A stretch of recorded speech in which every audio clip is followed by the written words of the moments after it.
इसका आपका temperature correction का पार्ट तो हो गया है। स्लोप करेक्शन की वैल्यू बात करते हैं अपन। तो अगर स्लोप करेक्शन की बात करेंगे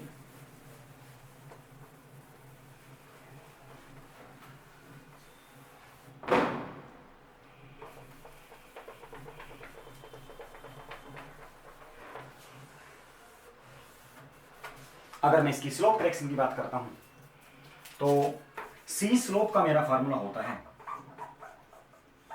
L into 1 minus cos theta, और ये गारंटी है ये स्लोप करेक्शन नेगेटिव होगा। ये बात हम पहले डिस्कशन के टाइम पर इसको डिस्कस कर चुके हैं। तो L हमें वैसे तो 882.10 मीटर चाहिए, लेकिन 882.10 मीटर में स्लोप कितनी बार चेंज हो रहा है, टोटल एल्जेब्रिक सम आना चाहिए। पहले 100 मीटर के लिए स्लोप की वैल्यू थी 2 डिग्री 10 मिनट, इसका काम खत्म। नेक्स्ट 150 मीटर के लिए स्लोप की वैल्यू थी 4 degree 12 minutes, this one. Next 50 metre के लिए स्लोप की वैल्यू थी 1 डिग्री 6 मिनट्स। नेक्स्ट 200 मीटर के लिए स्लोप की वैल्यू थी 7 degree 48 minutes, cos 7 degree 48 minutes. Next 300 metre के लिए स्लोप की वैल्यू थी 3 degree 0 minutes. And next 82.10 metre के लिए स्लोप की वैल्यू थी 5 डिग्री 10 मिनट्स। ये आपकी स्लोप की वैल्यूज बार बार चेंज हो रही हैं। तो इन सबको जोड़ने के बाद आपका स्लोप करेक्शन निकल के आता है 3.078 मीटर। नेगेटिव का तो होना ही होना है। टेम्परेचर करेक्शन यहां से आ गई, स्लोप करेक्शन वहां से आ गई। तो मेरी पहले तो मैं टोटल करेक्शन की बात कर लेता हूं। Correction total -3.708 -0.109 -3.187 metre. तो ट्रू लेंथ क्या आ गई? ट्रू लेंथ होती है मेरी, मैं आपको बता चुका हूं, गलत लेंथ प्लस माइनस करेक्शन। गलत लेंथ कितनी है? 882.10 मीटर, और माइनस के correction 3.178 metre, which gives me 878 metre. 878.913 metre is the true length of the baseline. ये था आपका न्यूमेरिकल नंबर। नेक्स्ट इसके अगले वाला न्यूमेरिकल नोट करते हैं। पहले नोट कीजिए, फिर आगे चलते हैं। हाँ जी,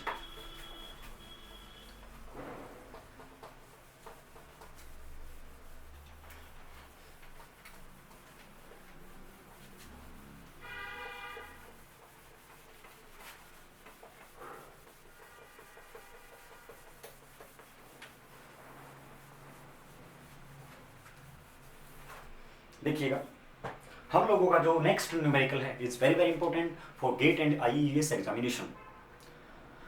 लाइकवाइज दिस वन, एक 20 metre chain was found to be 10 centimetre long after chaining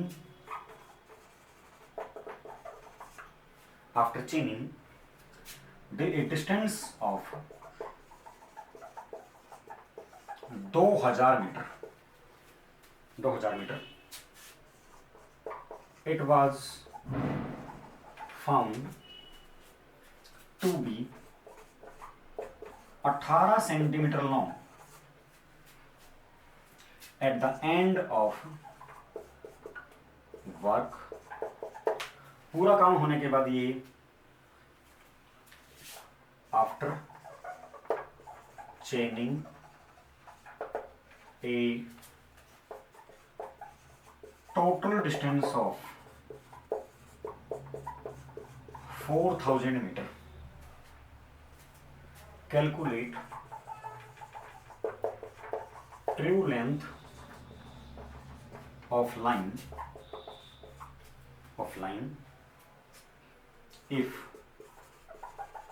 chain was correct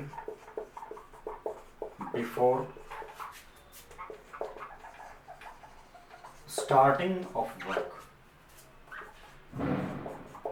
काम शुरू करने से पहले अगर चेन सही थी तो चेन में क्या करेक्शन लगेगी, क्या लेंथ में करेक्शन लगेगी। क्या बोला, एक 20 मीटर की चेन को जब आपने 2000 मीटर की दूरी चेनिंग कर ली तो तब पाया गया कि वो 10 सेंटीमीटर बढ़ चुकी है। अब ये नहीं पता कब बढ़ी, एंड उसको 18 सेंटीमीटर लॉन्ग पाया गया जब आपने 4000 मीटर की दूरी को चेनिंग कर लिया। अगर मान लीजिए काम शुरू करने से पहले चेन सही थी तो ये जो चेन की लेंथ बढ़ी इसकी वजह से गलत लेंथ मेजर हुई होगी। तो गलत लेंथ मेजर क्या हुई, सही लेंथ मेजर क्या हुई, आपका करेक्शन कितना लगा, ये हम लोगों को डिस्कशन करना है। ध्यान से देखिएगा। जनरली मेरा अगर मैं इसमें सॉल्यूशन करता हूं तो 2000 मीटर तक एक स्टेज है, 0 मीटर से 2000 मीटर तक स्टेज नंबर 1 है, एंड 2000 मीटर के बाद और 4000 मीटर तक स्टेज नंबर 2 है। ठीक है ना। हम लोगों का फार्मूला क्या होता था, देखिए पहले तो इसमें गलत लेंथ निकाल लेते हैं। भाई सही लेंथ मेरी 20 मीटर की चेन है, मतलब एल, कैपिटल एल की वैल्यू 20 मीटर है, लेकिन मुझे एल डैश की वैल्यू का नहीं पता। तो एल डैश की वैल्यू 10 सेंटीमीटर लॉन्ग तो पाई गई, लेकिन कब पाई गई, ये तो 2000 मीटर के बाद पाई गई। तो इनिशियल में तो 20 मीटर ही थी, तो ना तो हमने क्या लिया, ना तो हमने 20 लिया, ना तो हमने 20.10 लिया, दोनों का एवरेज ले दिया, 20.05 मीटर पाया गया। और एल डैश 2000 मीटर, तो एल कितना होगा, हम लोगों का जनरल फंडामेंटल था wrong multiplied by wrong is equal to true multiplied by true. तो आपका ये जो वैल्यू हुई है किसके बराबर हुई, ये आपकी वैल्यू हुई 20 गुना, और you can say divided by 20 में जाएगा आपका L into L dash into L dash 2000 गुना 20.05 divided by 20, which gives me the total value of 2005 metre. पहली स्टेज तो ये होगी, इसको आप इसको L1 का नाम दे सकते हैं।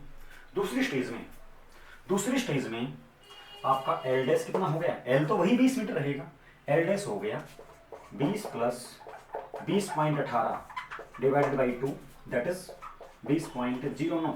भाई ना तो चेन मेरी 20 मीटर की थी, ना तो मेरी चेन 20.18 मीटर की थी, पता नहीं कितना चेंज हुआ और कब चेंज हुआ, लेकिन हमने तो 4000 मीटर दूरी को मेजर करने के बाद ही ये पाया गया कि 18 सेंटीमीटर बड़ी हुई पाई गई। तो एम्बिग्यूअस सिचुएशन है, तो एम्बिग्यूअस सिचुएशन में neither we can take 20 centimetre nor we can take 20.818 centimetre, we have to take the average of both these two values. हाँ जी, तो एल डैश की वैल्यू 20.09 मीटर हो गई आपकी, और एल डैश की वैल्यू 2000 से 4000 मीटर तक, तो केवल 2000 मीटर की दूरी ही तो हुई डिफरेंस।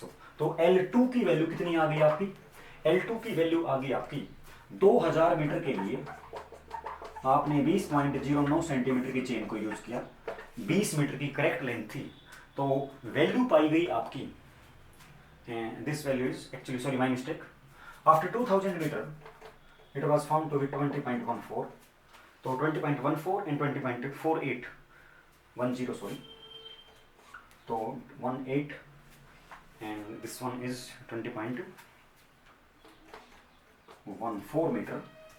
तो अगर ये 20.14 मीटर पाया गया तो 2000 मीटर के लिए 20.14 दैट इज 2014 मीटर, 2014 मीटर। तो टोटल डिस्टेंस कितना पाया गया,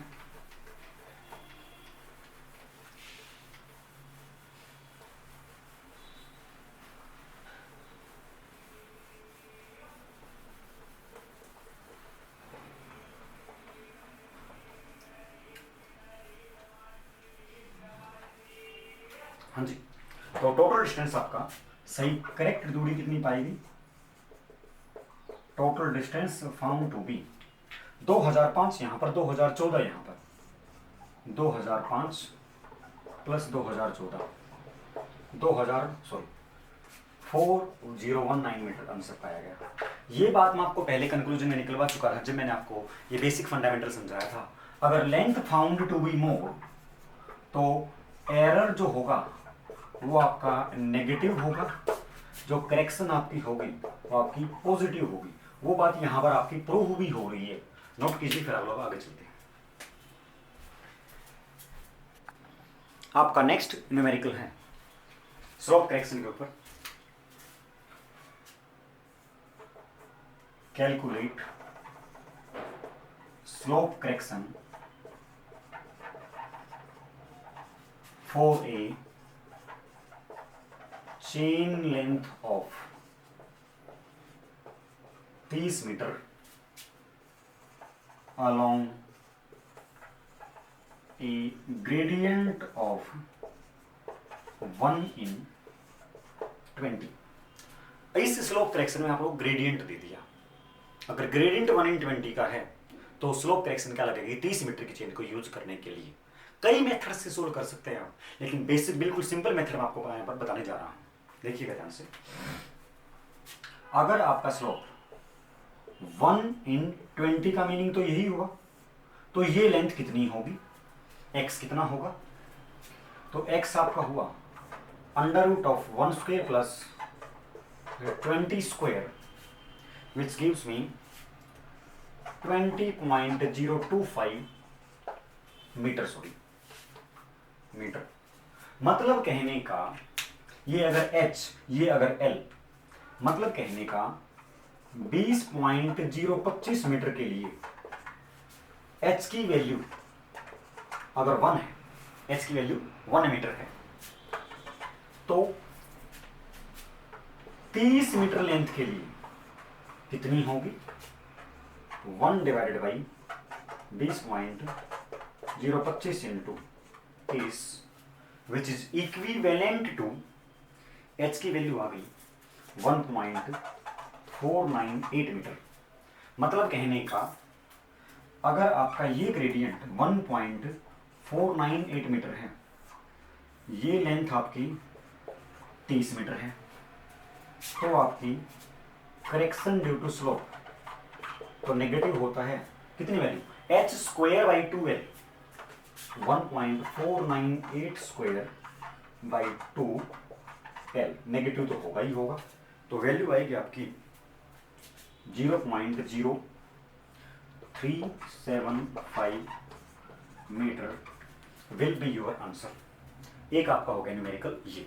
ओके, हाँ जी, देखिएगा ध्यान से, अगर 1 in 20 के ग्रेडियंट में जितनी भी लेंथ होगी वो हमने निकाल लिया, उतनी लेंथ के लिए हाइट राइज इन ग्रेडियंट कितना है 1 मीटर है, तो 30 मीटर के लिए कितना होगा, 30 मीटर के लिए 1/20.025 इंटू 30 सेंटीमीटर, इतना ग्रेडियंट आ गया। अब इतना ग्रेडियंट आ गया, एल मेरे पास ये फार्मूला क्या था h square by 2l, h square by 2l value आ जाएगी, हो गया मेरा न्यूमेरिकल, और कुछ था ही नहीं इसमें। हाँ जी, एक मेरा लास्ट क्वेश्चन पेंडिंग है इस पार्टिकुलर चैप्टर का।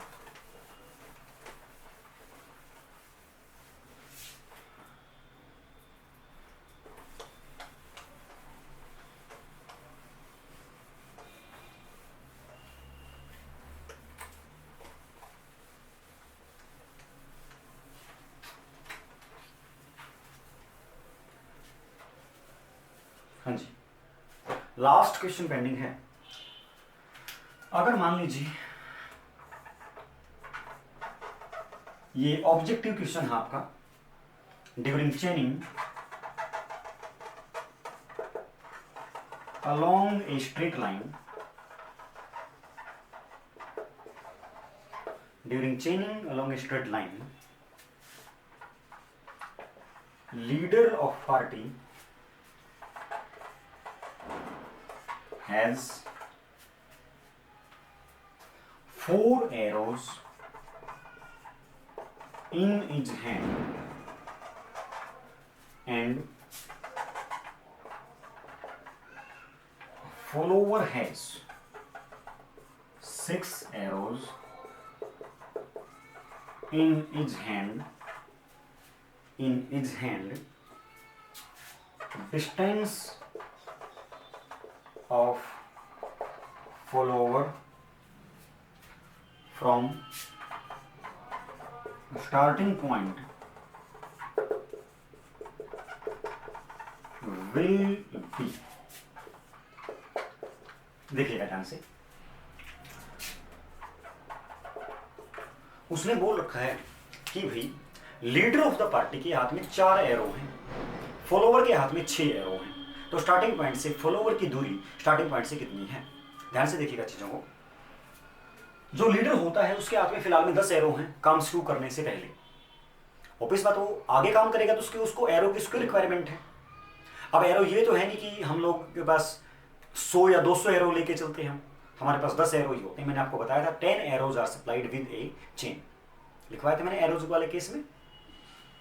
तो आपका जो एरो है उसके हाथ में 10 एरो थे, उसने एक चेन लेंथ पूरी की, एक एरो को गाड़ दिया, दूसरी चेन लेंथ पूरी की, दूसरे एरो को गाड़ दिया।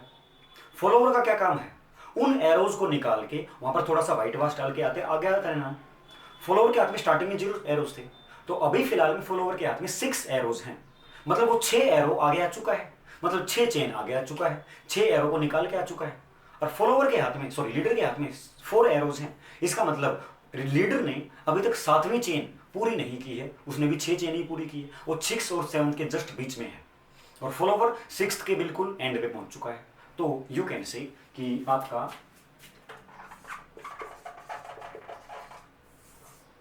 फॉलोवर जो है वो स्टार्टिंग पॉइंट से 6 चेन आगे आ चुका है।